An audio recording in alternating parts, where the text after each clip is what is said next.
Fala turma, começando mais um Tripé Cast, hoje é episódio número 8, olha, tá correndo rápido o tempo, a gente já tá no 8º episódio e sempre contando com sua presença. E hoje, mais uma vez, eu vou pedir a você que não curtiu, não comentou, não compartilhou e não se inscreveu, não perca essa oportunidade de fazer agora, que a gente ainda está no começo do programa. Vai lá, clica no se inscrever e dê essa moral ao programa, porque hoje vamos mergulhar no universo da indústria, inovação, vamos mostrar como é que está esse processo aqui na Bahia e trouxemos uma pessoa para conversar sobre isso, que é empreendedora, é uma pessoa que está dentro ali, vivendo e sentindo o pulso da indústria baiana, que é forte, mas tem suas dificuldades. Ele já está sobre essa liderança há 10 anos, da KR Indústria e Comércio, é referência em fabricação de produtos personalizados em PVC flexível, com atuação em diversos segmentos, e a gente vai falar um pouquinho, vamos apresentar ele, Danilo Costa! Danilo, aqui o pessoal é animado. Desde que eu cheguei, o clima aqui é diferente. É diferente, o pessoal aqui não tem negócio de frieza não, aqui é calor. Danilo, obrigado por ter aceitado o convite, por ter vindo aqui hoje conversar com a gente. E lógico, aqui a gente traz pessoas para inspirar. Você é um cara novo, empreendedor novo, e tenho certeza que as pessoas que estão lá de casa nos assistindo e vai ter muito papo aí para poder aprender com esse seu conhecimento na área da indústria. Então, quero te agradecer pela sua presença. Que é isso, Lucas, eu que agradeço, né? É um prazer estar aqui, até porque eu escuto, eu vejo. Legal. E vir falar de negócios é o que a gente precisa, eu acho, né? Acho que a gente na Bahia, a gente é um pouco fechado e Verdade. falar das coisas boas nossas, falar da nossa indústria, defender a nossa indústria é uma coisa que sempre que precisar, estarei aqui para isso, que eu acho que é importante. A gente tem que ser barrista nesse sentido, de defender o que é nosso, acreditar o que é nosso. Acho que esse é o principal ponto. Verdade, você falou uma coisa que é curiosa. O mercado, às vezes, não se comunica, né? O Sim. Empreendedor, está tendo até algumas coisas, da Bahia eu digo, São Paulo tem uma outra condução dos empresários, às vezes a gente tem feiras, encontros. Eu vejo que a Bahia está evoluindo, mas ainda tem um espaço que é muito para se explorar, que é esse diálogo dos empresários. Sim. Uma das coisas que eu mais sinto quando eu vou apresentar a KR, né? A gente já fez alguns trabalhos de apresentação para várias empresas, tudo disso. Todo mundo fala, poxa, eu não sabia que tinha uma empresa dessa aqui. Eu achava que só tinha isso em São Paulo. Eu achava que isso não tem aqui não tem indústria aqui. E você percebe que falta essa comunicação, talvez um erro nosso também de divulgação, mas principalmente eu acho que vendo isso em outros casos, a gente não acredita no nosso potencial. Sim. A gente sempre acha que o que vem de São Paulo é melhor, o que vem de fora é melhor, mas assim, a gente tem indústria na Bahia, tem bons profissionais na Bahia, tanto que em todas as áreas, você vai pegar todo baiano, sai, vai para outro lugar, ele faz sucesso, né? Na sua área mesmo, os maiores publicitários são baianos. Exportado para fora. Exatamente. Então, assim, o nosso a gente ainda duvida. Acho que falta isso da gente acreditar mais no nosso trabalho. A gente tem aquela frase, né, que a grama do vizinho é sempre mais verde. Exatamente. Isso eu vejo sempre acontecer, eu também concordo com você, a gente tem que valorizar mais o nosso mercado. Sim. E esse é um dos objetivos aqui também do TripéCast, é trazer as pessoas para poder falar um pouco do seu negócio e também ensinar para quem está começando, para quem está desejando aí ser empreendedor ou já está, mas está com dificuldade.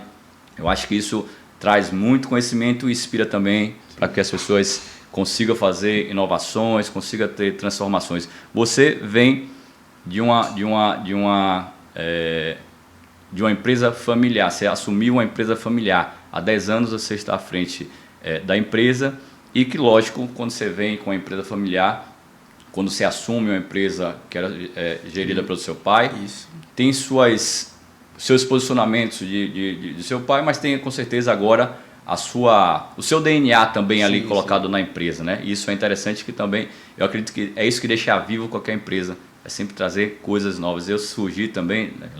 Minha família também é uma empresa familiar, mas que é o que eu quero saber de você. Quando você tem empresas familiares, nem sempre você se conecta com ela. Eu, no meu caso, não me conectei. Meus pais, empreendedores, com suas empresas, eu desde criança, acho que você também pode ter sido assim, vivendo ali os negócios, pequeno correndo ali dentro, né? Eu tenho lembrança disso. Pois é, eu me vejo muito nisso. Quando eu vi sua história, é muito parecida, porque eu vivi dentro do comércio do meu pai, mas com a diferença, eu não me encontrei ali dentro do negócio. em que eu acho que quando você assume uma empresa tem que ter uma conexão. Essa conexão familiar, e nem sempre é fácil aceitar, né? A gente tem o convívio familiar, que já é no seu normal, aceitar suas diferenças já não é fácil. Eu imagino que também como família você tem as suas divergências, mas tem que ter um respeito. Mas o que eu quero saber assim, como é, cara, você entrar em uma empresa familiar, você se sentia conectado desde sempre, você falou assim, poxa, não, eu tenho que continuar esse legado aqui de meu pai, ou foi realmente assim, algo que você gostava, que você gosta de fazer, como é isso? Para eu entender aí na verdade, um pouco da sua história. As coisas foram acontecendo, né? Então, por exemplo, assim, eu formei publicidade, minha vontade era trabalhar na área, né? A gente acabou de falar de valorizar aqui, meu pensamento assim que eu formei era ir para São Paulo, trabalhar, tentar me jogar para lá. Sim. E aí foi um momento que a empresa estava precisando que eu trabalhasse e eu falei, não, eu fui sustentado daqui, tudo aconteceu por mim por causa daqui, eu não posso agora largar a empresa. Abrir mão, não. E justamente foi um momento de eu começar a trabalhar, começar a ajudar na parte administrativa, começar a ajudar a empresa que estava precisando. Sim. Só que esse pensamento da indústria que eu tinha, uma coisa engessada, não se encaixava com o meu jeito mais descolado, mais... que publicidade ela é mais solta. A indústria tem que ter um regimento muito maior. Senão não funciona também, né? Eu nunca me imaginei encaixar ali. E foi quando eu comecei a trabalhar, ficava mais fora da parte realmente do controle da empresa, mas ajudava todo o processo. E com o passar do tempo, eu comecei cada vez a entrar mais na parte comercial, comecei a entrar mais na parte de desenvolvimento de produtos, de processos, e aí eu comecei a me encontrar um pouco ali. Eu falei, não, peraí, aqui tem alguma coisa que eu posso ajudar, posso fazer. E aí foi que Mas teve repressão do pai assim? Sempre, desde pequeno. Até seu aqui. Lá em casa são 3 filhos. Tipo assim, o sonho de meu pai, meu pai é meu herói. E, tipo assim, a história de vida dele é absurda. Ele saiu do nada, do interior da Bahia, foi para São Paulo trabalhar, começar a juntar dinheiro. A produção já spoiler para fazer mais um convite. Exato, com certeza. É uma história que tem que contar a história dele. Legal. E aí, ele montou todo esse negócio, toda essa estrutura e falou assim, pô, nenhum filho vai assumir, nenhum filho vai querer, então sempre ele queria que alguém fizesse e empurrava, né? Não, Danilo, vem. Que tinha coragem de assumir. Exato. Tanto que foi o que você falou, desde pequeno a gente estava ali crescendo, correndo ali dentro, ele mostrando. Os bastidores. Justamente para a gente tomar gosto disso. E aí foi quando eu comecei a trabalhar, estava realmente precisando, comecei a dar essa ajuda e aos poucos eu fui tomando gosto. E aí foi um processo realmente, um processo que no começo eu não quero. Acho que dá, e até um certo momento que eu falei, não, é isso que eu quero, é isso que eu gosto, principalmente quando eu entro nessa pasta de inovação, de desenvolvimento, criar novas possibilidades. Sim. Eu falei, eu me encontrei ali e a partir dali também foi como a KR começou a mudar um pouco os rumos dela também. Mas você sentiu alguma dificuldade nesse processo do seu modelo de gestão para um modelo que já vinha, sei lá, 15 anos de seu pai ali? Totalmente. Tinha uma resistência, porque a gente sabe, não é simples, né? Eu digo assim, você tem um processo ali já criado e você tentar inovar, a inovação causa dor, às vezes causa estranhamento. Qual foi a dificuldade assim, que você sentiu logo no início? Eu acho que o primeiro ponto, por exemplo, meu pai sempre foi uma pessoa muito Caxias, certo? Eu sempre primeiro a acordar, era o último a sair, tudo tinha que passar por conta dele. Já acordava cedo? Meu pai me acordava cedo. Ele ia pro trabalho às 5 horas, eu tinha que me acordar às 5 horas também, para entrar no ritmo. Exato, é assim mesmo. É isso, né? E aí sempre foi essa pessoa. Só que assim, ele centralizava tudo nele, né? Então toda decisão, toda informação passava por ele. Tem um lado bom? Claro que tem, porque você controla tudo que acontece na empresa. Sim. Mas ao mesmo tempo você é um limitador, porque o seu limite físico é o limite da empresa. E escravo também do negócio. Exatamente. Então eu entendia que eu não queria ser aquele processo, porque eu sabia que tipo assim, eu ia ter que ser escravo, a empresa nunca ia conseguir passar de um certo patamar, porque chegou no patamar do meu limite físico, seria o limite da empresa, e eu precisava ter uma gestão com mais autonomia para as pessoas, ouvir mais os colaboradores e dar mais autonomia para eles. E aí, essa mudança de gestão não é fácil, porque o funcionário está acostumado, eu levo para ele resolver, e a partir de agora, não, você vai e resolve. Então, foi um processo longo dessa mudança, e nesse processo longo, algumas pessoas se adaptaram, outras pessoas não se adaptaram. É uma mudança de cultura muito difícil de se fazer, Sim, né? Principalmente que você tem aquela síndrome da Gabriela, né? Eu nasci assim, eu cresci assim, eu fui sempre assim. Exato. E as pessoas, não, mas sempre foi assim, não serve, sempre não vai. Então, foi muito difícil essa mudança. E graças a Deus deu certo, tem dado certo, né? às vezes as pessoas ainda eram assim, mas a gente vai continuando trilhando e cada vez mais caminhando. Que legal. Então você passou um modelo aí de liderança mais vertical para um horizontal, que todo mundo ali participa. Sim. E que tem esse diálogo mais afinado aí com os colaboradores. Sim. Agora, bicho, 25 anos de empresa não é qualquer empresa que aguenta nas porradas que o mercado dá, não. Inclusive tem uma pesquisa do Sebrae, você deve conhecer, que a maioria das empresas não passa do seu 5º ano. Sim, que isso é uma estatística terrível para nós brasileiros aqui, que tem vamos dizer assim, o sangue empreendedor. Tem muitas empresas que nascem, mas morrem, infelizmente, em curto prazo. E passar 25 anos trabalhando e inovando não deve ser fácil. Eu acho que até para você que tem 10 anos, como viver dentro de uma indústria, como você falou, que tem todo o seu processo, a formatação e toda aquela mecânica, e você é um cara novo, como estar dentro de um processo desse, como é que você trabalha com inovação? Como é que você traz essa inovação para o mercado? Como é que você fez isso? Eu acho que primeiro, até falando essa questão em todos os 5 anos a empresa fecha, como empreendedor dói, né? Às vezes você vê que o negócio fechar, o cara começar, o sonho dele morrer ali, dói, e a gente precisa, né, ter mais bate-papos, ter momentos como esse, justamente para ajudar essa pessoa que está começando. Eu ouvi uma frase uma vez que foi difícil, que todo negócio vai acabar. Então, você tem que saber que como a gente nasce, cresce e morre, o negócio vai morrer. Né? Que a importância desse negócio durar é você a capacidade de se inovar. Se você pensar que não, isso aqui dá certo assim, não vai mudar, uma hora vai acontecer. As tendências, né, atropelam a gente.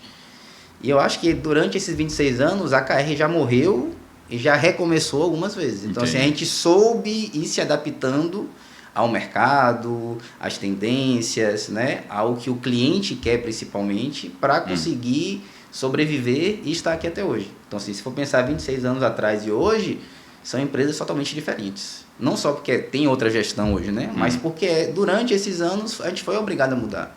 A gente começou como uma empresa que trabalhava com produtos padronizados, a gente não trabalhava com produto personalizado. E aí, de repente, a gente vendia muito produto de papelaria, pasta, porta-documento, coisas que talvez as crianças não vão nem saber o que existe mais. Você tinha um porta-vará, você não sabe o que é isso, né? É verdade. Você está entendendo? Naquela época não, você tinha tudo disso. Quando começou a entrar o mercado chinês, o preço do produto que chegava aqui na revenda era muito mais barato que o preço que eu comprava matéria-prima. Competição desleal. Exato. Por mais que eu quisesse, eu não tinha como competir. Se eu fosse tentar competir, eu ia quebrar. Verdade. Então eu fui obrigado a me adaptar. Foi esse momento que a gente saiu dessa parte e começou a entrar com produtos personalizados. Começou já uma inovação. Já uma inovação. Então, se você vai ter vários ciclos menores, mas eu penso como um grande ciclo. A gente saiu de padronizado para personalizado. Percebeu que precisava atuar em outro mercado, que esse mercado, por mais que eu quisesse, eu não ia competir. Pronto, então vamos aumentar a qualidade do produto, vamos personalizar mais o produto. Se antes só tinha pasta catálogo preta, eu tenho todas as cores, com todas as impressões, com todas as artes, eu entrego antes. Vamos começar a atender diferente. Então a gente mudou. Nesse processo a gente começou a mudar. Quais são os personalizados que você fala assim, só para quem está em casa entender aí, hoje do PVC Flexível, o que é a sua linha carro-chefe assim, de personalizado? A nossa linha carro-chefe hoje é mais essa parte de lonas para coberturas de máquinas. Então, por exemplo, assim, você tem máquinas específicas que você precisa de peças que facilitam o processo dele para a utilização. E também a gente tem a linha mais leve, que é entre essas pastas, que são pastas que há um hospital que é uma pasta, tem a impressão do hospital, as divisórias de cada setor de trabalho, vários detalhamentos disso. Mas aí só voltando para a gente não perder o caminho. E aí a gente teve que mudar. Pronto, a gente mudou para essa área e começou a fazer, foi a primeira grande mudança, começou a aumentar a qualidade do produto, começou a reduzir tempo, porque a gente não conseguia competir em preço. Entendi. Depois disso, a gente estava falando de vários produtos que são de papelaria. Hoje a informática passou por cima. Então, assim, eu tinha clientes que compravam 500 mil pastas por mês, de repente hoje não compram nada. Verdade. Então, assim, a gente foi obrigado a mudar novamente, né? Que aí essa linha de papelaria, que era uma linha mais simples de fazer, a gente teve que passar para outra linha, que são essa linha de lonas especiais, né? A gente trabalha com muitas lonas para cobertura de palco, som, camarote, para essa parte de evento. cada evento tem um tamanho, uma medida, então é uma lona. Entendi. Né? Cada dia que passa o pessoal quer uma estrutura mais complexa, então é um desenho diferente. E ao mesmo tempo a gente trabalha com muitas lonas especiais para clientes que trabalham com máquinas especiais, tipo essa linha eólica, por exemplo, né? Essas torres gigantescas, Sim. a gente cobre várias delas. E eles têm processos. Então, assim, o pessoal ia fazer a cobertura de uma peça dessa, eles gastavam 4 horas de relógio para vestir uma lona. E depois da gente desenvolver produtos e etapas, eles fazem em 1 hora. Legal. O retrabalho deles depois, né, de limpeza, de sujeira do anterior, eles gastavam 20 horas para fazer. No final, a gente reduziu esse retrabalho para 8 horas. E reduziu o custo, com certeza. Exatamente. Então, o que acontece? Ah, mas a lona que ele comprava antes era 10% mais barato. Mas hoje ele ganha muito mais no tempo de operação e na qualidade do serviço dele. Então, assim, a gente desenvolve produtos conforme necessidade.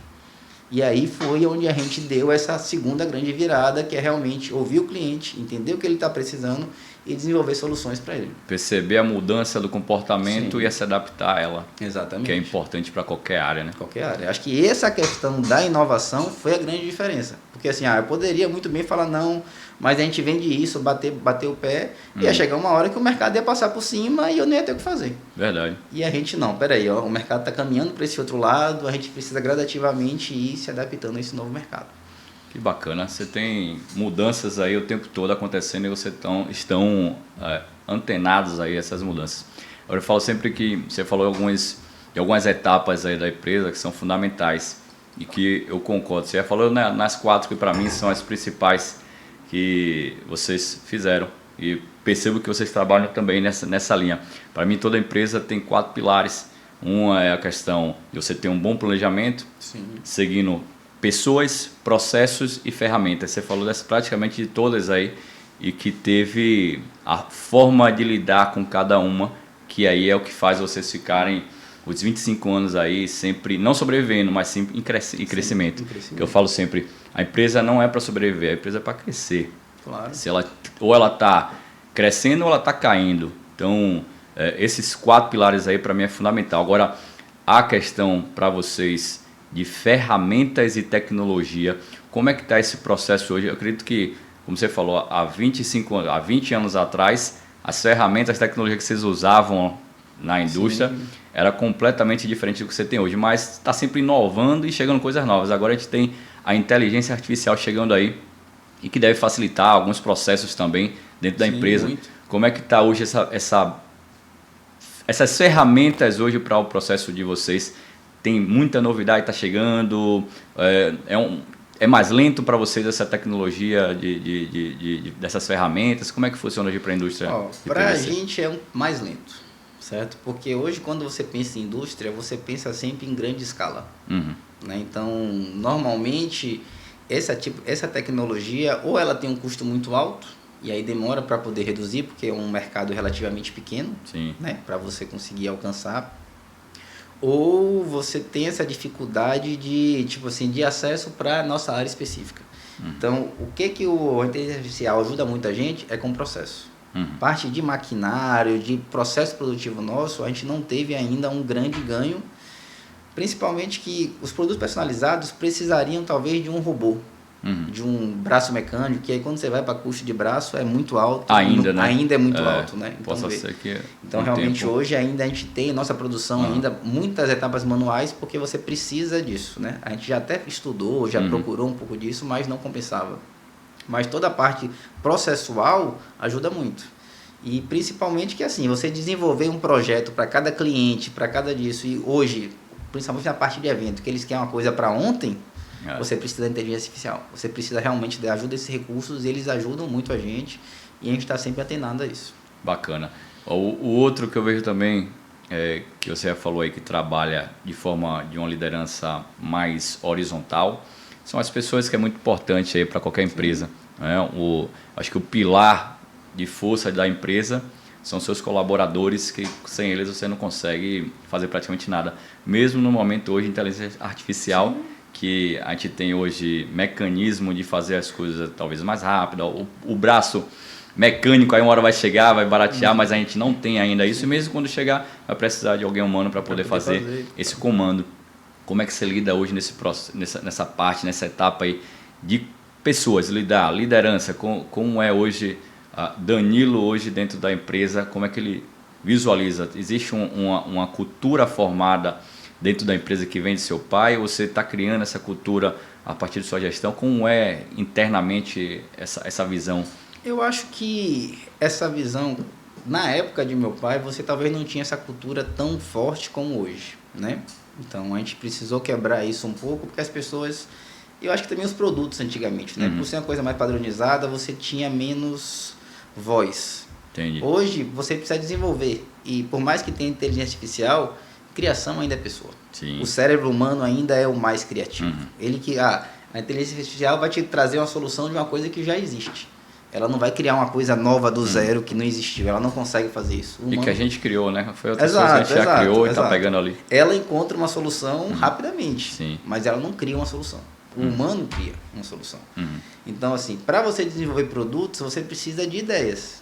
Ideias são pessoas. Você precisa estar estimulando que a pessoa crie, que ela dê uma ideia, que ele divulgue. Ela quer fazer alguma coisa, que ela faça. Não, pode fazer, vamos tentar. Se ela der errado, você incentivar. Então, a gente sempre tenta criar essa política de, vamos desenvolver, vamos criar comitê, vamos se reunir, para que todo mundo consiga falar e as coisas funcionarem. Nem sempre deu certo também, né? A gente passa uns percalços. Assim. Você você trabalha essa parte de ouvir quem você está liderando ali, você tem essa postura. Sim. Que eu acredito que seja muito importante. A gente precisa, né? Quem está ali que vai falar às vezes nossas falhas ou o que está acontecendo dentro da empresa que a gente precisa corrigir. Como é que funciona essa parte de escuta aí das lideranças que você trabalha, dos seus colaboradores? A gente sempre se reúne, né? Dá essa abertura para eles falarem, para ouvirem um pouco, né? Dar um feedback para eles como que eles estão trabalhando, tenta ouvir um pouco. Até porque eu entendo que quem mais entende do trabalho são eles. Por mais que, tipo assim, que eu falar, faça isso, faça aquilo, é ele que faz no dia a dia. É ele que sente as dores, é ele que vê as oportunidades de melhoria. Se ele não fizesse assim, ia ser assado, né? Eu acho que as grandes ideias que mudaram lá surgiram de funcionários. Isso aqui, se fizer assim, melhora. Isso aqui, se fizer assim, é aquilo. Então, se você não der essa oportunidade de ouvir, você nunca vai melhorar. Não adianta. A evolução está também nos colaboradores, eles que trazem também a evolução para a empresa, né? Porque você, tipo assim, todo mundo vai ser melhor que você em alguma coisa. Então você precisa aprender a reconhecer isso. Peraí, deixa eu ouvir o que ele está falando, deixa eu pensar, não, realmente vamos tentar. Se você pensar que é só o seu, não vai. Então você precisa, acho que o grande ponto é você saber ouvir todo mundo e conseguir utilizar isso da melhor maneira possível. Absorver. E nem todas as opiniões são válidas. Eu digo que sempre, a opinião é boa, mas nem tudo é válido. Sim, às vezes tem muito achismo, a gente tem que saber o filtro. E o líder tem uma decisão solitária, né? Você percebe que você vai ouvir muita gente, mas no final a decisão é sua. Se der certo ou errado, é sua. É o cara que está ali à frente que tomou a decisão. E tem que absorver as consequências. É importante isso, porque às vezes assim, ele precisa ouvir até para ele ter um ponto de, peraí, o contraponto dele, ou a opinião de outras pessoas, para ele tomar a decisão mais acertada. Talvez ele vai errar também, ele tem que assumir os erros dele, mas se ele não ouvir, a chance dele errar é muito maior. Verdade. Eu acho que uma decisão, por mais que a decisão seja dele, é importante que ele tenha esse bom senso, essa escuta para poder tomar uma decisão mais correta. Né? E evoluindo. Agora a área de vocês sofre um processo de imagem, eu não sei como é que vocês trabalham lá, é isso que eu quero entender, que a gente sabe que a gente está num processo agora de a parte sustentável e essa parte ambiental está sendo muito trabalhada e tem gente que não percebe isso e não está sendo bem posicionado. Porque isso não é só questão de imagem, é também posicionamento. Sim, claro. A sustentabilidade, a consciência ambiental, a educação ambiental, em empresas, principalmente como a sua, a de vocês, precisa ter realmente um trabalho mais afinado, porque mexe com a área que tem plásticos e a gente sabe que, lógico que vocês devem já pensar em algo do tipo, mas tem muita gente que critica que o plástico é isso, plástico é aquilo, que tem um processo e que afeta o meio ambiente. Fora do Brasil já está sendo muito trabalhado, Danilo. Eu vejo que no Brasil ainda está começando, está menos, mas na Europa, França, ali você pega a França, Suíça, tem um trabalho de consciência ambiental e sustentabilidade das empresas muito forte. Eles trabalham tanto de imagem, mas também de posicionamento e executam alguns projetos para que equilibre, né? A gente sabe que hoje a gente está num processo de mundo aí que se a gente vacilar vai acabar com esse nosso belo planeta, com tanto CO2 que a gente emite. Como é que hoje a empresa de vocês trabalham essa parte ambiental? Tem algum projeto? Vocês pensam em fazer algo para poder trazer esse feedback também para a sociedade? Como é que vocês trabalham aí lá? Primeiro, assim, é uma preocupação que a gente tem. Porque assim, você percebe uma tendência de cada vez mais reduzir e acabar com plástico. A gente trabalha com plástico. Isso. Então a gente entende isso. Ao mesmo tempo, a gente tem uma consciência que, tipo assim, a gente também tem que ser exemplo. Então, primeiro ponto, na nossa produção hoje, o nosso desperdício é zero. Toda sobra é reaproveitada, né? Porque é produzido novos tipos de plástico a partir dela. Todo papelão que tem é reaproveitado. Então, assim, hoje a gente não, o que tem de lixo praticamente é só lixo orgânico. Então, a gente já tem um processo justamente para, na nossa produção, não ter disso. Entendi. Outra coisa é que vários produtos que a gente faz são produtos recicláveis, que eles podem ser reaproveitados, né? Então, assim, todas essas peças de evento que a gente faz, a gente reaproveita, reutiliza elas para não ficarem sendo descartadas.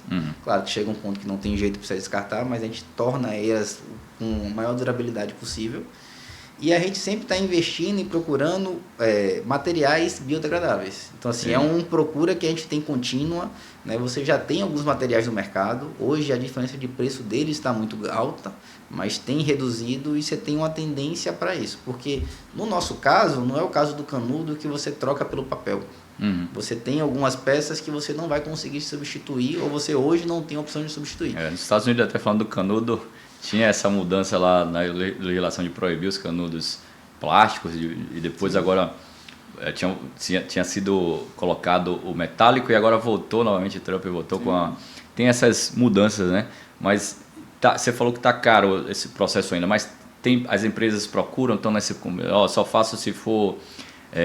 tem alguns produtos que são dessa linha, biodegradável, tem essa procura? Você tem uma preocupação, você percebe isso no mercado. Então, assim, eu tenho um contrato com algumas empresas que eu só tenho um contrato com eles porque eles exigem que eu tenha algumas práticas. Entendi. Então, um desses contratos especificamente, eles queriam até que essas sobras, como eu tenho essa parte da reciclagem desse material, eles queriam, tudo bem, a gente vai fazer o material, mas vocês vão ter que fazer essa política reversa. Então, você já via esse cuidado disso. Então, a reciclagem é feita por vocês? A gente tem parceiros que fazem isso. Que fazem, mas vocês que tomam a frente disso. Legal. Então, assim, então, você já vê um começo disso. O que acontece, talvez, no nosso caso, né, é que eu acho que nacionalmente você não tem um incentivo para a indústria para desenvolver nesse sentido. Então, às vezes, tudo que é reciclado, o preço é muito mais caro, você tem dificuldade de acesso. Então, essas pequenas mudanças que ainda falta fazer, eu acho, para tomar. Então, a gente tinha uma linha, por exemplo, assim, de embalagem que era muito forte, e hoje as pessoas, às vezes, preferem a embalagem de papel porque realmente você tem essa questão. Então, você percebe que alguns mercados têm funcionado melhor, outros mercados eu acho que vai demorar um pouco mais para funcionar, mas é uma tendência. Agora, você acha que vai ter um momento que vai equilibrar essa questão de preço dos materiais, pela quantidade que está sendo comprada também? Sim, eu acho que vai, porque pensa o carro elétrico. O carro elétrico, cada dia que passa, o preço cai. Né? Então, acho que você tem uma questão, primeiro, de cultura. Se for pegar as pessoas mais novas, elas têm uma questão dessa muito mais ativa, né? Dessa bandeira ecológica do que os mais antigos. Então, assim, quando essa população envelhecer, a mais nova vai fazer. Então, você tem uma questão de cultura que vai mudando. E, paralelamente a isso, quanto mais você usar, mais o preço cai. Então, assim, quando o preço começar a cair, todo mundo vai optar por essa decisão. Eu acho que hoje, essa mudança, falta talvez um incentivo mais governamental de falar, não, vamos bancar essa mudança para o preço ser competitivo. Na época, eu lembro que teve um tempo que eu falava, não, a gente fez vários investimentos para zerar esse consumo, né? E eu queria, por exemplo, comprar papel só reciclado, que é mais caro que o branco. Não tem lógica você pensar nisso. Verdade. Então, aí para você ser uma pessoa, tipo assim, ecologicamente correta, você tem que pagar mais caro. E nem sempre você consegue repassar esse custo para o consumidor final. E quando o consumidor também paga mais caro, ele não quer entender. Exatamente. Às vezes já até muda a ideia de sustentabilidade, de ecológica que ele tem ali, quando ele vê que o preço, infelizmente, é muito diferente do que ele está habituado a comprar, a ter, né? Então é um processo realmente aí que acho que vai demorar um pouquinho aí para a gente ter. Sim. É a cultura. Cultura Educação, ela cultura, não muda de um dia para pro noite, outro, né? Então é um processo de décadas. Uhum. Eu acho que hoje a globalização, a informática, tudo, ela trouxe as coisas muito mais rápido. Então as coisas mudam num período de tempo menor. Verdade. Mas alguns processos ainda têm um tempo para serem maturados e alterados, né? Verdade. Agora, o potencial da nossa indústria é muito grande. Agora, historicamente, a gente tem alguns gargalos aí. A gente tem taxa tributária um absurdo, uma das mais altas. A gente tem logística que às vezes tem muita dificuldade, transporte que a gente tem em nossas estradas, infelizmente, nem sempre temos boas estradas e aí dificulta, encarece, carro que quebra porque vai fazer um envio de material para outro estado ou para outra cidade, você deve sofrer muito com isso. Mas eu acredito que a Bahia, a prova disso é a gente tendo agora a BID vindo para cá, a gente está sempre vendo que vem muitas empresas até de fora para ser acolhidas aqui na Bahia. Mas eu não vejo tanto incentivo às vezes para esse setor. Como é que está hoje o que é que você vê hoje de dificuldade assim? Você fala assim, poxa, isso já deveria ser resolvido e a gente ainda sofre com isso há muito tempo. Já vem lá de meu pai, eu acho que ainda vamos sofrer mais um pouquinho. O que é que você está sentindo assim? Eu acho que assim, primeiro, nossa maior dificuldade é logística, certo? Você não pode pensar um país do tamanho do Brasil, né? Tipo assim, é o 5º maior país do mundo em termos de tamanho, e você não ter uma malha ferroviária que atendesse o país todo. Verdade. Então, a Bahia é maior do que vários países. Exato. Então, assim, era o mínimo. Acho que você precisa, para ter esse deslocamento, ter isso. Então, todo produto que você precisa demora muito tempo para chegar, o custo para chegar é muito alto, então você inviabiliza muito isso. Acho que esse é o primeiro ponto, né? O segundo ponto é a carga tributária, que principalmente quando você fala indústria, você fala de quantidade de pessoas, você emprega muita gente, e aí você entra numa carga tributária muito mais alta. O custo do funcionário, da pessoa, aumenta muito. Então, assim, é difícil você fazer isso. Então, como você vai tornar uma indústria competitiva se você não tem esses incentivos, né? Aí você vai pegar economicamente. Para você investir, você precisa de incentivos do governo nesse sentido, né? Você ter linhas de financiamento com juros subsidiados para que você invista em material, e você também não tem. E as que você tem uma dificuldade muito grande de conseguir. Né? Você tem Embrapi, você tem diversas linhas que ajudam nesse sentido, mas até a chegada lá é complicada. E principalmente, eu acho que o pequeno empreendedor que ele não sabe, sofre mais. Ele não tem esse apoio de alguém para pegar na mão dele e falar, vamos seguir esse caminho. Então, acho que esses 3 pontos são os pontos que mais pegam. Eu até imaginava que pós-pandemia, né, quando teve aquele momento que fechou, que não havia material de fora, você tinha muitas discussões que, não, tem que fortalecer a indústria local, que é o que o Trump está fazendo agora, por exemplo. Né? Mas você vê que foi um discurso que teve e que não teve também atitudes práticas. Né? Não teve ações que... Exato. Então, acho que a gente precisa fortalecer porque é onde a gente precisa exportar mais. Precisa fortalecer o mercado interno e externo, mas essa estrutura eu acho que falta. Como é que funciona o mercado de exportação da sua área? Tem um grande mercado? Tem mais... Vocês trazem de fora, importa mais? A gente já importou algumas coisas, mas hoje, tipo assim, a gente não está importando e a gente já exportou algumas peças para alguns clientes específicos que tem, mas nossa exportação hoje é muito aquém do que deveria. Né? Então, a gente não tem essa dificuldade de competir, principalmente quando você fala competir hoje com China. Né? Então, vários clientes que tem, a gente quando vai ver, a diferença de preço é muito grande. Muito grande, e aí não compensa. E deve ser uma dificuldade grande também. A concorrência hoje de vocês, digo, fora Bahia, você tem São Paulo, que tem um grande mercado. Como é que funciona hoje quem é hoje aí, quais são os estados que tem maior penetração no mercado de vocês, assim, que tem hoje? A Bahia está entre os principais? Eu acho que tem, no nosso mercado, a maior penetração é São Paulo. A gente tem uma concorrência muito forte no mercado de São Paulo, muito forte. Tanto que você percebe nitidamente que talvez as pequenas coisas que não vale a pena você comprar lá para trazer, a gente ganha todas. Quando você entra em coisas maiores, você vê que é uma competição mais acirrada, que você precisa realmente ir para uma margem menor, uma disputa maior para conseguir fazer. Né? Além disso, o mercado de Goiás é muito forte nessa área também, então assim, atende muito disso.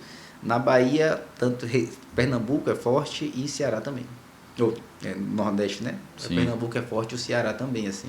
Mas são mais casos específicos, né? Então você tem umas 2 empresas em Recife muito forte, tem uma empresa em Fortaleza muito forte, e aí a competição é mais disso. Entendi. Você tem algum projeto de expansão? Você acha que o caminho é a Bahia mesmo? Vocês pensam em sair um pouco daqui? Tem espaço para vocês entrarem nessa competição aí fora A gente do estado? tem alguns projetos disso. Porque assim, a gente sempre competiu com o país todo. Então, quando a gente vai falar aquele começo, épocas que era produtos padronizados, a gente competia com o país inteiro. Então, a gente tinha muito produto que vendia para São Paulo, né? Disputava com eles lá dentro. Né? Então, você pegava licitações que a gente teve uma licitação muito fora da curva de Campinas. Então, com o pessoal de São Paulo, ainda assim, a gente aqui da Bahia bateu de frente e ganhava, né? Depois, quando começou a chegar esse material de fora, aí a gente já não tinha essa condição de competir com o externo. Mas o mercado Brasil a gente conseguia. E hoje a nossa ideia realmente é expandir Nordeste mais, né? E voltar e tentar expandir para o Sul novamente. Bacana, você tem então essa visão aí que tem espaço ainda para crescimento. Sim, porque qual que é a grande diferença? A gente entendeu que a gente precisava mudar. Então, se eu não consigo competir com preço, com material importado, eu preciso competir com qualidade. Então, eu preciso que o meu produto seja melhor. E realmente é uma coisa que a gente trabalha, a qualidade de produto. Hoje, competindo com qualidade, eu consigo competir com qualquer um deles. Então, realmente, a ideia é voltar a competir nessas outras áreas também lá e ir para São Paulo. Porque isso a gente tem de fornecedores, que a gente sempre está lá, está discutindo, vai visitar a fábrica. Hoje, ninguém no país tem qualidade melhor que a minha. Tem igual. Melhor que a minha não tem. Então, assim, a gente é daqui, tem condição de competir com eles e a gente pretende cada vez mais fazer isso. A gente entende que a gente está em crescimento e a ideia nesses próximos anos é cada vez crescer mais. Sobre a questão empreendedora, você parece ser um cara resiliente. Você acredita qual é o ativo principal que você vê no empreendedor quando você fala assim, poxa, quando eu entrei eu tive que ter, porque a gente sofre, a gente não é, o pessoal vê de fora e fala assim, eu quero ser empreendedor, porque o empreendedor, o cara tem mais tempo, ele que manda, ele tem mais grana, ele não tem muita dificuldade, eu tenho um horário, mas ele não tem. É a visão que algumas pessoas têm do lado empreendedor, que está de fora.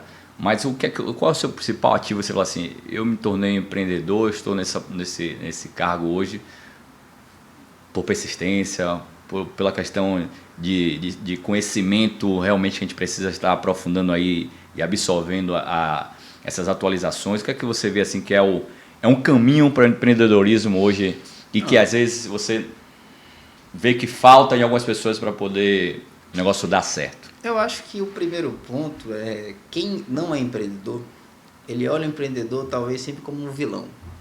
Ele não está trabalhando hoje, ele está de folga, está vendo que a vida dele é fácil? Tem uma visão dessa. Então, assim, não é. Você, pelo contrário, vários empreendedores falam, eu queria ser CLT, ter horário para entrar, para sair, não ter dia para trabalhar. Muita gente fala isso às vezes, né? Porque assim, o cara vê aquela segunda-feira que você não foi trabalhar, ele fala, mas aquela semana que você virou sábado, sábado e domingo trabalhando de 7 da manhã a 10 da noite, como já aconteceu, ele não vê. Vira a noite. Então, assim, eu acho que o primeiro ponto é você estar disposto a pagar o preço. Porque assim não é fácil. Principalmente quando você começa. Eu acho que depois de um tempo que está estabelecido, é mais fácil. Mas quando começa é você com você mesmo. E tem decisões, você pode ter o melhor líder, o melhor funcionário, tem decisões que só você vai tomar. Eu acho que esse é o primeiro ponto, você está disposto a pagar o preço. Né? E você entender que a pessoa jurídica, são duas pessoas, né? Tem a sua pessoa física e a pessoa jurídica. E a pessoa física, se ela der errado, o problema é seu, é da sua família. A pessoa jurídica ela tem uma responsabilidade muito maior. Sim. Porque assim, não é só você, deu errado, vai ser para você. Tem famílias ali envolvidas. Cada funcionário tem uma família, né? Tipo assim, você tem todo um conjunto de interessados que depende ou precisa de você. Então, essa responsabilidade com o outro, você também tem que ter. Então, assim, eu acho que persistência. É você, eu preciso trabalhar mais, eu não posso parar. Eu preciso ter um pouco, tipo assim, ao mesmo tempo que eu preciso estar inovando, buscando melhorar, eu preciso entender essa responsabilidade, porque também, da mesma maneira que você cresce rápido, você cai rápido, então às vezes a gente vai no sonho, não, faz, né? Aquele mês que foi bom, mas no outro mês não vai ser. A vida sempre é feita desses altos e baixos, e aí você precisa saber que ir dando cada passo e ir crescendo. Então, acho que persistência é o grande ponto. Você manter focado, manter trabalhando e sempre atento a cada mudança que vai tendo. Então, resiliência é o caminho. É o caminho. É o caminho. Que eu acho que é o que falta às vezes em algumas pessoas, porque não é simples, não é fácil, mas quando você tem persistência, tudo dá certo, Sim, né? mas é. Você vai ali até o negócio acontecer e vai dar certo, não tem outro caminho. Eu acho que o grande caso das pessoas que desistem, né? Acho que você tem 2 problemas. O primeiro, talvez falta ela entender que é um processo. Você não vai dar certo num mês, num ano, em 2. Você precisa realmente, vamos separar isso, vamos continuar, que vai dar certo, vai. Eu conheço gente que se diz empreendedora, já tiveram 20 negócios. Quebrou as 20. Só que assim, aí eu falo, mas qual você insistiu? Qual você continuou? Deu errado, você desistiu e foi pro outro. Então assim, você começou 20 vezes, mas talvez você não persistiu em nenhum. Porque na primeira dificuldade você desistiu. E o segundo ponto que eu vejo às vezes o cara que começa, ele precisa entender que a pessoa física e a jurídica são diferentes. Então ele tem um negócio, às vezes, que o negócio dá lucro. Só que o lucro naquele momento não paga as contas dele. Então ele vai tirando do negócio do mesmo jeito. Uma hora o negócio quebra. Aí ele fala, não deu certo. Não é que o negócio não deu certo. Você não soube esperar o tempo dele maturar. Você matou a empresa. Exatamente. Então acho que isso às vezes falta. A pessoa não sabe esperar e a pessoa não sabe enxergar a diferença de um para o outro. E assim, eu conheço gente que tem empresa há anos, que tem sucesso e até hoje não sabe fazer isso. Então o cara que começa, muito menos, né? Então acho que isso são 2 pontos que eu vejo muito dos empreendedores acontecendo. Outra coisa que eu vejo, Danilo, não sei se você concorda, é que a nossa educação não é formatada para o empreendedorismo. Sim. É formatada para o cara entrar ali e participar de um concurso público, para que ele entre em uma empresa, para que ele tenha estabilidade. Eu falo até para os meus colaboradores, eu falo assim, aqui é um lugar também para você empreender. Eu tenho uma política de partnership, para que quem esteja participando do meu negócio vire também um nosso negócio, para que entre um período aí como sócio, se vier a evoluir com a empresa. E eu vejo que a cultura ainda brasileira não prepara a população para empreender. Não prepara no sentido de ter educação, de saber realmente como é que funciona. Sim. Porque muita gente quebra porque entra ali despreparado, não tem um planejamento, não entende como é que funciona processos, ele não trabalha de certa forma o marketing, ele não tem uma visão ampla e aí ele vai ali atirando para tudo que é lado e nem sempre ele consegue acertar o alvo. Eu vejo que a gente tem essa dificuldade ainda brasileira, digo no sentido geral, de não ter as crianças. Por exemplo, meu filho, algumas escolas já estão começando a ter. Eu vi que meu filho tem uma aula de educação financeira, ele tem uma aula de um início de empreendedorismo ali, mas infelizmente você não tem isso em uma escola pública, você não tem isso na educação em geral, a formatação não é preparada. E aí vem o que você falou muito bem, que é resiliência. Ele despreparado, não tem condicionamento mental ali preparado, vê a dificuldade e foge. Porque eu digo, quem procura ser empreendedor está fugindo às vezes de ser um funcionário, né? Fala assim, olha, eu quero ser empreendedor porque eu não quero mais trabalhar para ninguém. Mas ele esquece que quando ele vira empreendedor, ele trabalha para muito mais. Porque ele tem, em vez de um chefe ou um líder, ele tem diversos ali que tem que dar retorno, que ele tem que dar satisfação. Então não existe, vou trabalhar para mim. Você trabalha para alguém sempre. Sim. Então existe forma de empreender até dentro de empresa, que é legal. Hoje eu tenho essa visão.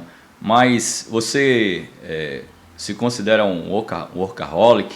Você tem essa visão de sou apaixonado pelo que eu faço e vivo pelo trabalho? Ou você fala assim, não, eu separo um pouco, eu tenho minha vida profissional, mas também eu vi que você tem... trabalha também com essa parte, além de ser Bahia é gente boa. Todo torcedor do Bahia é gente boa, me desculpe, eu torcedor do Vitória, mas Bahia é outro. Tem um pessoal ali já reclamando ali de vermelho. Bahia é diferenciado, minoria. Bahia é diferenciado. Você parece que você também trabalha e tem uma atuação em projetos sociais, sim, e tem essa preocupação também em dar retorno para o que você tem hoje recebido, vamos dizer assim, do universo, né? Você, com certeza, é uma pessoa que é grata aí a Deus pelas coisas que você tem e aí tenta reverter isso de alguma forma. Mas você se considera esse cara assim, voltado 100% para o trabalho ou você diferencia? Não, pô, então eu gosto muito de trabalhar, mas também eu acredito que as férias são importantes. Não. Como é que você, a cabeça de Danilo aí, de um gestor aí? Eu acho, né, até pegando a tripé, a nossa vida é um tripé. Uhum. Então você precisa estar bem fisicamente, né? Então você cuidar da sua saúde, fazer um exercício, fazer tudo isso. Você precisa estar bem mentalmente, que é você ter um lazer, fazer uma viagem, estar com seus amigos, estar com sua família, estar com seu filho. Uhum. E você ter o seu lado religioso, espiritual, tá ali, todos esses 3 lados estarem alinhados para que você consiga render em qualquer coisa da vida. Uhum. Né? Então eu me considero um cara workaholic, porque realmente eu trabalho muito, então assim, além do trabalho, realmente tem essas questões das ONGs que eu faço parte, eu sou muito ativo em todas elas, né? Então, vira e mexe, da hora que eu acordo até a hora que eu durmo, eu estou trabalhando, mas eu preciso estar com esse lado também em dia, porque senão eu começo a pirar. Às vezes eu tenho uma coisa que eu falo assim, quanto mais eu tô cheio de trabalho, quanto mais eu preciso treinar. Mais eu preciso ir pro centro, mais eu preciso marcar com meus amigos para sair, com minha família para sair, porque é aquele momento que eu preciso voltar pro meu centro e fazer. E de vez em quando tem que tirar férias, esquecer de tudo, largar o celular e tem que ser. Isso que dá uma de maluco às vezes. O que seria do trabalho sem as férias e o que seria das férias sem o trabalho. Porque também quando você passa muito tempo de férias, você fica incomodado. Sim. Dá vontade de voltar, né? Dá saudade de voltar, principalmente quando você faz o que você gosta. Com certeza que você, para ter sucesso, eu acho que só faz sucesso quem faz o que gosta. Sim, sim. Eu não acredito muito naquilo. Tô aqui pensando já que é sexta-feira, vou embora daqui a pouco, não. E aí, pô, a segunda-feira que chato. O cara faz, lógico, a gente não vai ser hipócrita nesse sentido de que você também não tem seu momento ali de estresse, que você está cansado às vezes, principalmente para quem está no nível de liderança, como você falou.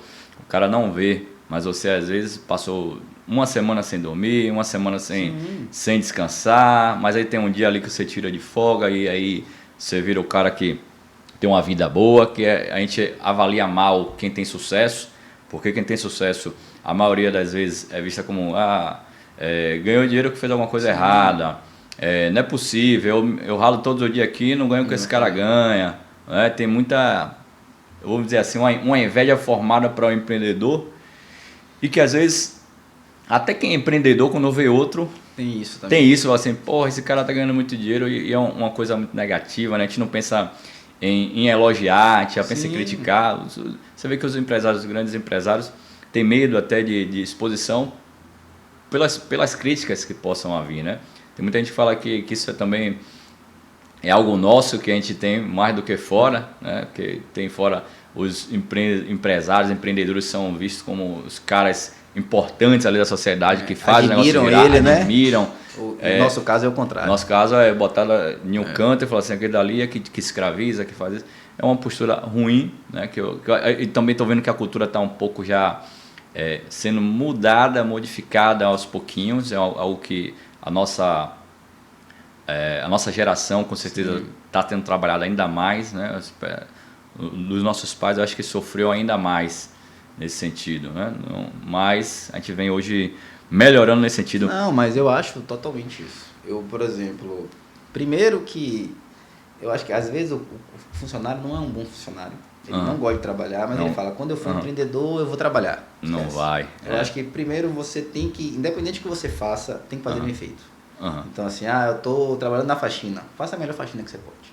Porque no dia que você trabalhar para você vai fazer o melhor para o seu trabalho. Vai fazer. Então acho que esse é um pensamento que quando chega um funcionário, não é você que eu vou montar meu negócio. Eu falei, se você não trabalha aqui, você não vai trabalhar para você. Poxa, você tem o mesmo pensamento que eu. Não vai trabalhar para você. Falo a mesma coisa. Eu falo, o cara que não dá certo comigo é muito difícil dar como empreendedor, porque não tem uma coisa, Danilo, que é disciplina. E empreendedor tem que ter uma disciplina muito grande. Porque às vezes você está mal da cabeça, você tem que estar ali trabalhando. Você está com um problema pessoal, você tem que estar trabalhando. Você tem que parecer que está bem. Que está bem, porque senão você não pode fazer disso. Você influencia todo. Isso às vezes é pior do que você estar ali. Porque você fingir que está bem é mais complicado do que tudo isso. Então, influencia muito quem está do outro lado. Porque se ele vê o líder ali cabisbaixo, enfraquecido, Ele falou assim, poxa, se ele que é o líder tá assim, imagina eu que estou aqui abaixo, que estou lutando, eu posso estar pior, estou pior. Então isso é muito importante. Outra coisa também que falou que é legal, que eu concordo plenamente, é uma visão que a gente tem parecida, que é o cara que corre atrás quando é um colaborador, um funcionário, ele tem que dar o melhor que ele tem para ele provar para ele mesmo, não é para a empresa, não é para entregar para ele, porque ali é uma forma de ele mostrar que ele consegue realizar para qualquer pessoa.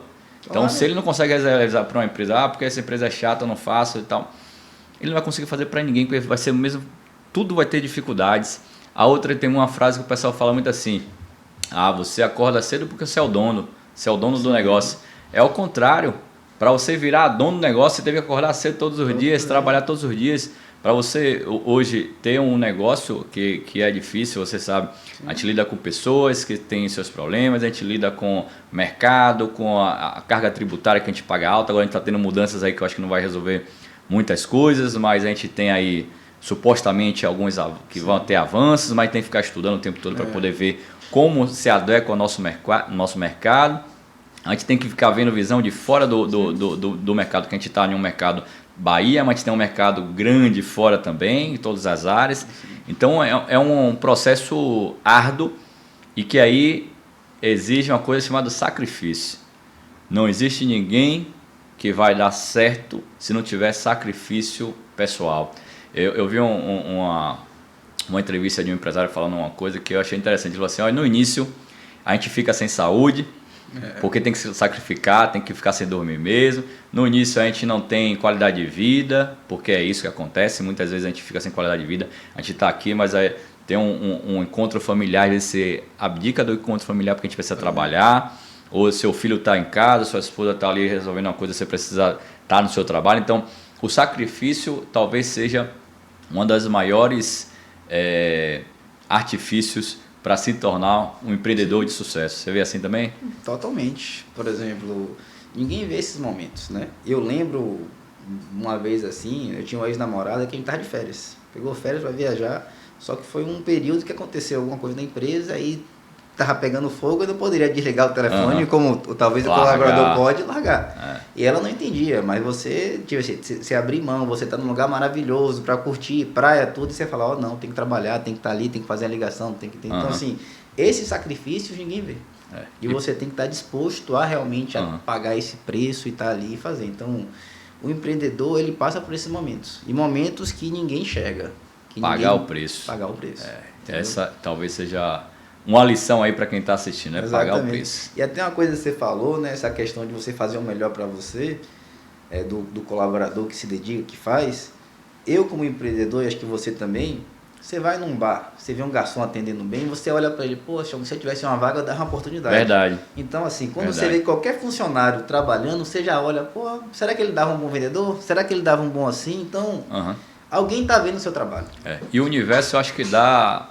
Eu não acredito muito nessa questão de oportunidade, não, mas o universo te dá um caminho que talvez seja mais favorável do que você ser procrastinador e tal, porque é energia, né? Eu acho que o que você faz te traz retornos positivos ou negativos. Atrai, né? Então você vibra coisas boas, vão trazer coisas boas, você tratou alguém bem, vai te tratar bem, então acho que isso vai... Essa questão flui bastante, eu vejo muito isso também, concordo. E que geralmente os resultados positivos demoram muito mais do que os negativos, né? E até que você falou essa questão do que eu sou muito engajado com trabalhos sociais, eu acho que são duas coisas que eu vejo. Primeiro, que é um lugar que me dá muita força. Porque quando eu vejo, eu tenho um problema, eu tenho dificuldades, e eu vejo que uma pessoa que está pior que eu falo, tô reclamando de barriga cheia, enquanto ele está passando um problema. Então acho que isso, para persistência, resiliência, minha força vem muito dali. Né? E aí você peraí, vamos ver isso. E é energia, você faz uma coisa boa, traz uma coisa boa, então você percebe que as coisas vão construindo, né? Esse senso é importante. Verdade. Enquanto a gente está conversando aqui, eu estou vendo que a nossa produção está mostrando ali que a gente tem um presente para você daqui a pouco, que é uma Cartoon, nosso diretor de arte, eu chamo de Chat GPT humano, tá fazendo ali, daqui a pouquinho ele já disse que daqui a pouquinho agora, vai fazer uma Cartoon sua para você ganhar de presente. Aí, bicho, eu concordo plenamente com a sua posição. Tem outra coisa também que eu falo sempre para quem está com a gente aqui trabalhando, eu falo assim, para você crescer, você precisa passar por sacrifícios. Sim. Você vai ver que tudo na vida precisa de dor para poder evoluir. Uma pérola, uma joia, aquela pérola ali, para poder sair de uma ostra, do processo ali de construção, ela passou por dor, porque diz que é do estresse que sai uma pérola. Quanto mais estresse, mais ela produz. Exato, ela pega a sujeira que está ali absorvendo, pega o que está estressando ela e transforma em algo lindo. E eu acho que a parte empresarial também é nesse sentido, né? A gente sofre muito, mas a gente tenta sempre entregar algo positivo para nossos clientes, nossos colaboradores. E eu vejo que isso funciona muito bem.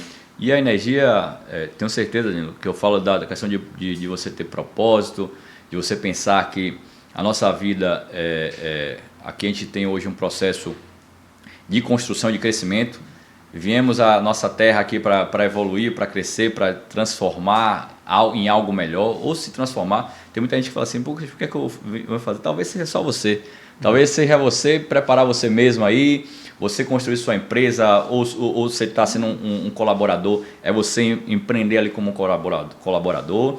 Né? Cada um tem seu papel na humanidade, mas ninguém é mais importante do que o outro. Não, eu acredito que cada um tem aí a sua importância. Né? Acredito que você deva ver, não sei como é que sua linha lá de colaboradores, como é que é hoje o seu processo interno de valorização e tal, mas você parece ter essa visão também, que é importante. Como é que você demonstra, e como é que você acha também, Danilo, como demonstrar isso para o colaborador, que ele é importante, como é que você visualiza isso para o empreendedor hoje? Isso eu acho que talvez é a parte mais difícil do trabalho. Porque primeiro que você está falando de comunicação, às vezes é difícil você expressar o quanto você é grato pelaquela pessoa, o quanto ela é importante, e ela também entender isso, né? Então acho que é um ponto. Mas é uma coisa que a gente sempre deixa claro. Acho que a gente entende a KR como uma família. Uhum. Todas as pessoas que estão lá, eu entendo como a minha família, que a gente precisa trabalhar junto e crescer. Como a gente trabalha num ramo muito específico, a gente dificilmente consegue trazer alguém pronto do mercado para trabalhar. Todas as pessoas que foram, aprenderam lá, cresceram lá e foram se desenvolvendo. Criou uma escolinha. É mais ou menos uma escola. Então surge a oportunidade e a gente vai desenvolvendo elas. Então isso é um dos pontos que a gente faz. Tipo assim, valorizar cada um deles, ouvir cada um deles e dar oportunidade. Então sempre que a gente tem a possibilidade, vai contratar alguém ou vai tentar treinar alguém. A gente sempre tenta treinar alguém, trabalhar alguém, evoluir alguém. Porque tem uma linha de crescimento? Uma linha de crescimento. Então, assim, hoje, praticamente, todos os funcionários, né, que já ascenderam os cargos mais altos, né, começaram de baixo e foram crescendo. Foram pessoas que você via que tinha dedicação. Vamos investir, faz um curso para ele, dá um trabalho para ele, vamos trazer para essa área. Claro que tem alguns que você dá oportunidade e não consegue, né? Toda vez você acerta, mas você entende isso, né? A importância deles, porque é eles que fazem a empresa girar, é eles que fazem acontecer. Então a gente sempre é uma coisa que a gente sempre trabalha. Você acha que a nossa mão de obra vamos falar Bahia, vamos falar do Brasil, que é muito grande, cada local cada estado tem sua questão. Falam muito que nosso atendimento é bom. Eu vejo que as pessoas de fora do estado falam que nosso atendimento é bom, mas comparado a outros, né? A gente tem aí o termômetro, são outros. São Paulo já não tem esse bom atendimento, você vai para um restaurante já às vezes não é bem tratado. Mas como é que você está vendo a mão de obra hoje? Você falou aí que cria um processo de educação, eu falo também muito isso aqui. A gente faz o mesmo processo. A gente tem muitas pessoas que se formaram em publicidade, mas nem sempre entrou no mercado, ou não teve um espaço ali, ou não criou espaço, que eu acredito também que você tem que fazer seu espaço, sua oportunidade tem que ser criada e não esperada, que muita gente tem isso, né? Eu vou esperar uma oportunidade. As oportunidades você faz. Ou você faz, ou você vai ficar guardando ali o resto da sua vida, achando que vai chegar uma hora que alguém vai enxergar você ali no cantinho. O coitado ali, eu vou pegar esse coitado. Não existe. Ninguém quer. Você tem que fazer, né? Até para ganhar na Mega Sena você tem que jogar. Você tem que jogar. Não adianta, não vai cair do teto. E como é que você vê a mão de obra da gente? Você tem visto uma evolução, ou você está vendo que a gente está no processo...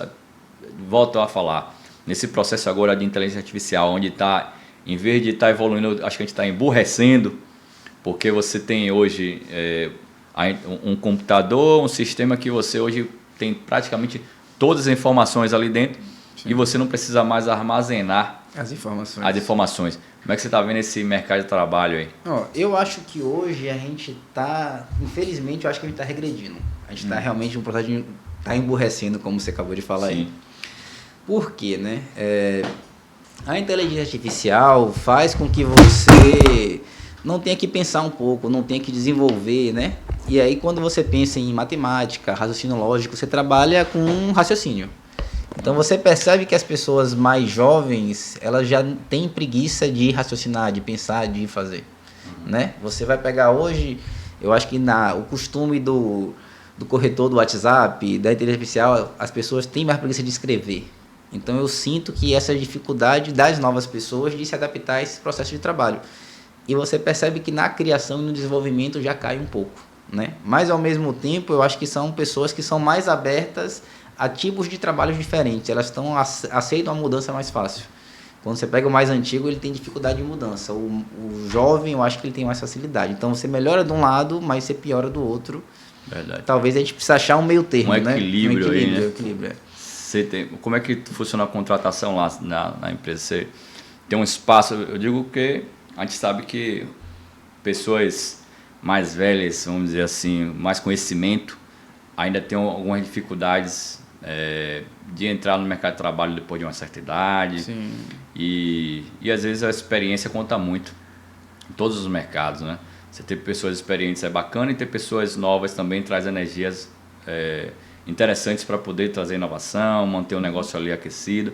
Como é que você imagina hoje aí, como é que você lida isso hoje na empresa?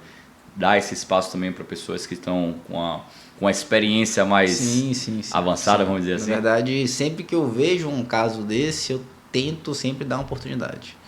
Justamente por causa disso, né? Qualquer processo criativo na sua área, você pode falar até melhor do que eu, viu? Você procura pessoas heterogêneas. Uhum. Então, você procura raças de cores diferentes, estilos de vida diferentes, idades diferentes, justamente para você ter ideias diferentes e ter desenvolvimento. Uhum. E aí, às vezes, você acaba contratando muita gente jovem e, às vezes, você precisa de uma pessoa mais velha para ter uma maturidade, entende um processo um pouco. A gente procura sempre dar oportunidade. A gente vê isso um ponto importante. Bacana.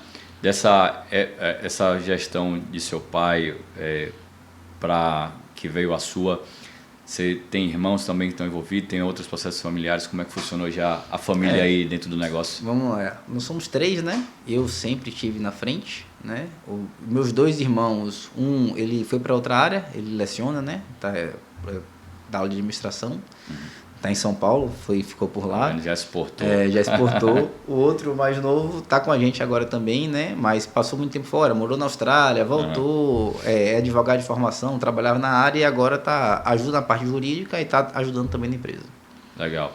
Mas aí não tem nenhum outro ali, esse que está em São Paulo, por exemplo, está interessado lá no processo de lecionar, mas ele participou em algum momento da empresa, teve esse... No começo ele tentou participar, eu acho que nesse choque de gestão ele não se adaptou, não se conectou, e realmente a área dele sempre foi mais essa parte mesmo de sala de aula, e aí quando ele começou a migrar para essa área não voltou mais, né? Entendi.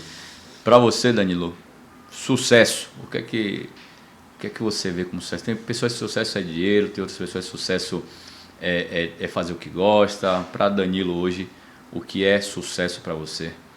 Eu acho que sucesso é você fazer o que você gosta. Eu acho que é você ter paz de espírito, você deitar na cama com o seu travesseiro e falar assim, não, eu realmente não tomei nenhuma decisão errada, não fui errado com ninguém, sabe?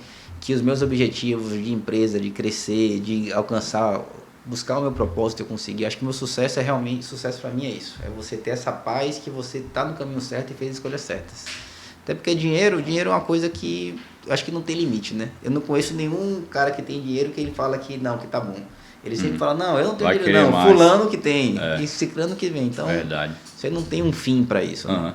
Eu digo assim, ó, que eu gostei da sua descrição aí para sucesso, e eu falo sobre a questão de desejo, de dinheiro, né? Que você for olhar, toda vez que você tem um desejo, quando você consegue algo ali, você quer algo melhor, você quer outro. E o ser humano tem isso, né? O maior desejo do ser humano é ter um novo sonho. Sim. E nunca é deixar de sonhar. E até que eu acho que deixar de sonhar é o fim da da vida. Da vida, exatamente. Né? Que a fé também está nisso, em você sempre acreditar que vai vir algo melhor. Né? E o empreendedor precisa de ter muita fé, porque passa por muitas dificuldades. Produção, nosso ChatGPT humano já deu o ok. Vou trazer para você dar uma olhada. Nosso presente. Hoje o ChatGPT humano trabalhou, viu? Rapaz. Foi difícil assim, foi? Ó, deixa eu mostrar para a galera que está em casa. Deixa eu ver qual é a câmera aqui. Brunão, uma câmera daqui. Ó, nosso presente para Danilo. Agora para ele ver. Ó que legal. Oh, rapaz, gostei, viu? Nossa. Aí Rapaz. eu digo que aí não tem ainda ChatGPT que faz isso. É na mão. Rapaz. Ficou lindo, não foi? Quando eu voltar aqui vai estar Brasil. Aqui. Ah, olha aí, ó, Brasil. Vai estar Brasil aqui da próxima Mas vez. você pode botar Bahia, porque a gente somos Bahia. Você pode botar Bahia. É, outra é Bahia, né? Bahia. Muito Obrigado, legal. Eu gostei. Danilão, estamos chegando já ao nosso finalzinho aqui do nosso programa. Quero te agradecer imensamente aí sua vinda. Foi muito legal bater um papo com você, ver essa conexão de um empreendedor, de um gestor novo, que está aí à frente de uma empresa já de décadas e que passa por muitas dificuldades e tem resiliência, que é uma inspiração. Obrigado. Depois quero trazer seu pai também, que eu já vi que tem uma história bacana também. Tem. Aí contar a versão dele dos 25 anos também, que deve ser... Reclamar de mim, eu queria contar isso. Exatamente, que é o normal, que faz parte para empresas familiares. Mas isso tudo, com certeza, acho que ajuda pessoas que estão do outro lado e que precisa ouvir ali um gatilho, uma frase, algo que tem ali...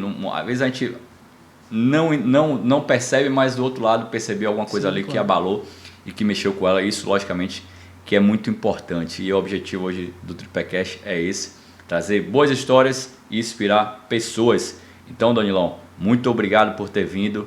Você tá de parabéns aí pela sua gestão, um cara inteligente e com muita cultura. Então, como a gente sempre termina aqui, Danilo, como a gente começa, que é com uma salva de palmas para você e parabéns. Bom, show de bola, obrigado. Obrigado, eu que agradeço. Acho que pela oportunidade de estar aqui, né? Realmente, eu sempre via, olhava assim, não, parece um ambiente agradável de sentar, sentir à vontade. Realmente se sente muito à vontade. Isso sua causa, né? A maneira que você conduz. Eu acho que falar de negócio, falar de empreendedorismo é uma coisa que a gente precisa falar mais, né? Para quem está começando, ter mais ajuda, né? E entender também que, assim, não é fácil. Eu acho que a gente precisa insistir, persistir, tá lá lutando cada dia, porque a gente vai construir, né? Empresas melhores, um estado melhor, um país melhor e assim pela frente. Então, e disposto a pagar o preço. Ele já exatamente, falou, disposto a pagar o preço. O preço não é barato, não é fácil, mas vamos fazer. Tem recompensa, tem recompensa. Quanto mais dói, melhor é. Melhor, exatamente. Então, você que assistiu aí até agora, agradeço, obrigado. Continue compartilhando, comentando. Quem não se inscreveu, mais uma oportunidade de se inscrever. E aguardo vocês, como sempre, no próximo episódio. Até mais!